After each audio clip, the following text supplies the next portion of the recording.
জানাই নতুন বছরের অনেক অনেক শুভেচ্ছা, ছোটদের ভালোবাসা, বড়দের প্রণাম। সবাই ভালো থাকুন, সুস্থ থাকুন, বছরটা সুন্দরভাবে কাটুক এই প্রার্থনা করি। ধন্যবাদ জানাই যাত্রা কমিটির প্রত্যেকটি সদস্যকে, যারা এত সুন্দর একটা পরিবেশ আমাদের বিশ্বভারতী অপেরাকে উপহার দিয়েছে। ধন্যবাদ জানাই ভক্তিকে, আমার ভাই, যার জন্য আপনাদের মাঝখানে আমরা আসতে পেরেছি।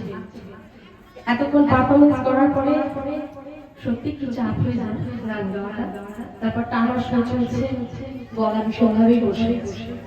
ভুল ত্রুটি হলে ঘরের মেয়ে হলে আমায় ক্ষমা করবেন। আমি চেষ্টা করছি একটা গান শোনার জন্য, আমার পরে শিলাজি হিসাব গান শোনার জন্য। তার আগে বলুন যাত্রা কেমন লাগলো? তাহলে জোরে একটা হাততালি হয়ে যাক। ধন্যবাদ, ধন্যবাদ সবাই।